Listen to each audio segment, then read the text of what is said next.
Welcome to our channel. In today's quick tutorial, we'll show you how to insert and edit tables in Canva for your designs. Let's get started. Step 1. Open Canva and start a new design. Log into Canva and click Create a Design.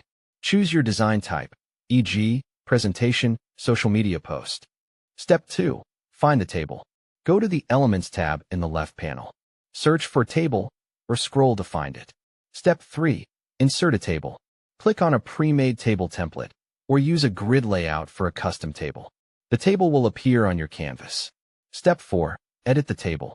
Click on any cell to add or edit text. Resize the table by dragging its corners.